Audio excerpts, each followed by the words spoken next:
Welcome to the Deep Dive.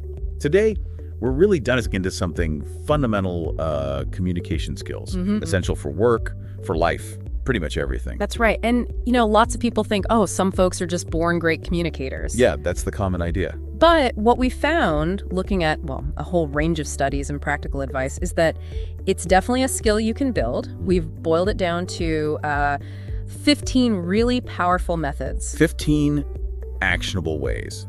Okay, so think of this as like your guide to leveling up how you connect. We're going to unpack these techniques to help you express ideas clearly, build those stronger relationships, and just communicate better all around. So where do we start on this path to better communication? What's point one? Well, it might sound a bit backwards, but great communication actually starts with listening more than you speak, really listening. Listening first. Okay, that's interesting. Because usually we're so focused on, what we're going to say next. Exactly. But true active listening, it's about giving someone your full attention. No interrupting, no planning your comeback in your head. Just taking it all in. Yeah. And the impact, it shows respect. It builds trust almost instantly because that person feels genuinely heard.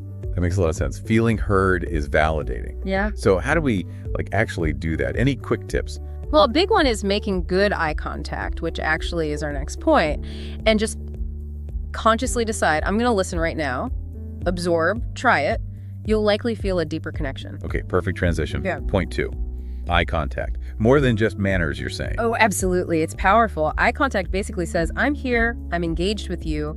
It builds that connection, shows confidence. Psychologically, it boosts perceived trustworthiness. Right. But there's a line, isn't there? Staring someone down isn't exactly friendly. Definitely not. Too much is intense, yeah. But too little can make you seem unsure or maybe just not interested. So finding that sweet spot. Exactly. Find that natural balance. It makes people feel more comfortable, more positive about the interaction. Got it. So listen deeply, make eye contact. Now, when it is our turn to speak, what's key? Keep it simple. Use clear language. That's point 3.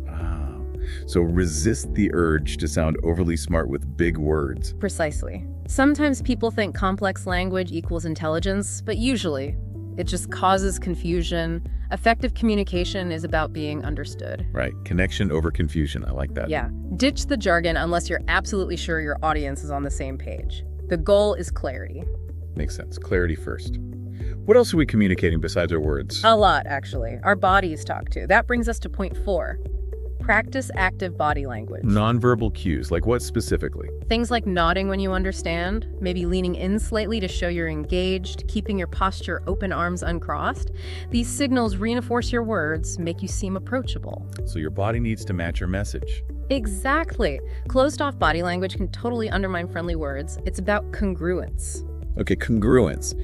Now, how do we make sure the conversation isn't just one-sided? How do we really draw the other person out? That's where curiosity comes in. Point 5. Ask questions. Good questions. It shows you're interested, right? Not just waiting to talk again. Absolutely. It shows you care about their perspective and not just any questions. Open-ended ones are great. Things like, how did that make you feel? Or what was the biggest challenge there? Questions that can't just be answered with yes or no. Right. They spark dialogue, keep the conversation flowing, and really deepen the understanding between people. Okay, asking good questions. Now, you mentioned showing you're engaged earlier. In today's world, that seems harder than ever. It really is. Which brings us to point 6. Be present.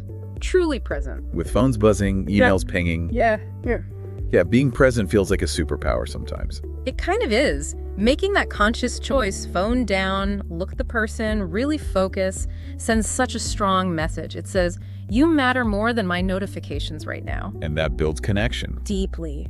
People feel valued when they have your undivided attention. It's rare, and it's powerful. Okay, put the distractions away. Now, back to when we are speaking. What about how we say things? Hugely important. Point 7 is about controlling your tone of voice. How you say something can matter just as much, sometimes more, than what you say. Oh, for sure. We've all heard that. Right. The same words can sound warm or totally sarcastic. Exactly. Your tone carries emotion, excitement, boredom, warmth, irritation. Practicing a generally calm, clear, friendly tone makes a big difference in how people receive your message. People react to the energy first. They really do, often before they even process the words fully. Okay, tone matters. Now, what about situations where we need to give feedback?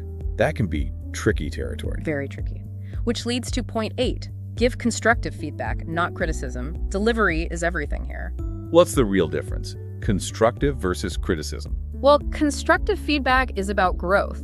It points out what worked and suggests specific ways to improve, like, hey, this part was really strong. Maybe next time we could try X to make that other part even clearer. So it's specific and forward-looking. Right. Criticism often just points out flaws. That was bad. It doesn't help someone get better. The goal should be to uplift, to guide improvement, not just tear down. Build up, don't tear down. Got it. Yeah.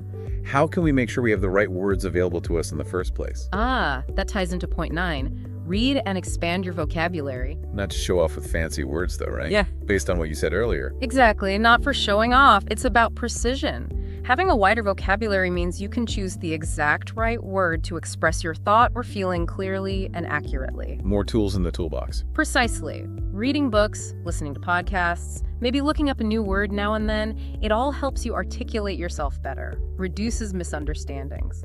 Makes sense. Now, communication isn't just about words and tone, it's also context. What about different backgrounds? Crucial point. Point 10. Be aware of cultural differences. Communication isn't universal. What's normal in one place might be, well, rude somewhere else. Absolutely. Directness, eye contact duration, personal space, gestures these vary hugely across cultures. Being sensitive to this, especially in diverse settings, shows respect. It's part of emotional intelligence. So pay attention to context and background. Good advice. Okay, how we carry ourselves also matters. What's the vibe we should project? Point 11 is about striking that balance. Be confident, not arrogant. Ooh, that's a fine line sometimes. How do we walk it? Confident communication is speaking clearly, believing in your message, maybe standing tall.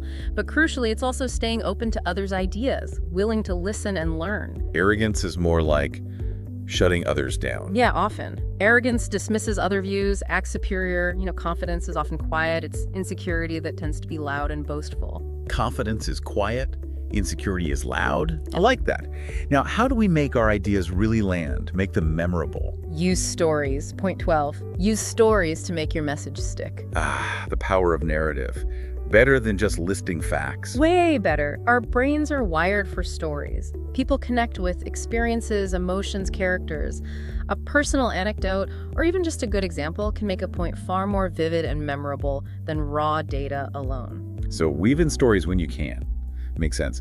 What's another technique, maybe for handling the pace of conversation? Point 13. Pause before you respond. Resist the urge to jump right in. Exactly. We often feel pressure to reply instantly, but taking a brief pause, maybe just a breath, lets you gather your thoughts. Shows you're considering what was said. Right. It avoids reactive, off-the-cuff remarks. It demonstrates thoughtfulness, earns respect, and often leads to a more measured, impactful response. Thoughtful, not just reactive. Okay, we've covered a lot of ground, a lot of techniques. How do we actually get good at these? Point 14 is simple but essential. Practice in real life. Can't just listen to this deep dive and magically improve. Unfortunately not. You need to actively use these tools. Try them out. In small talk, in meetings, in deeper conversations. Maybe focus on one or two at first. That's a great approach. Pick one, like active listening or asking open-ended questions, and consciously practice it for a week, then add another. Consistent use is what makes them feel natural. Makes sense. Practice makes perfect, or at least better. What's the final piece of advice? Point 15. Stay humble and keep learning. Even the best communicators aren't perfect. Nobody is. Communication is complex. We all make mistakes. The key is to reflect on interactions, see what worked, what didn't, and stay curious.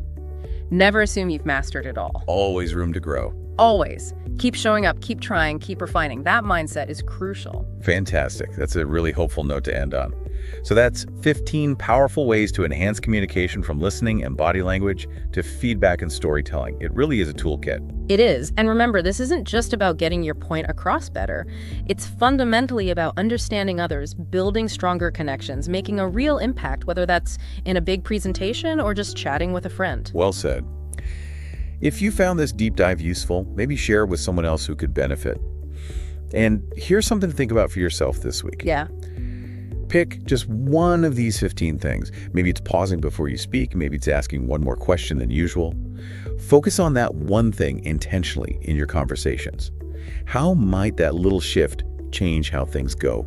give it a try. Great challenge. Thanks for joining us for this deep dive into communication. Until next time, take care.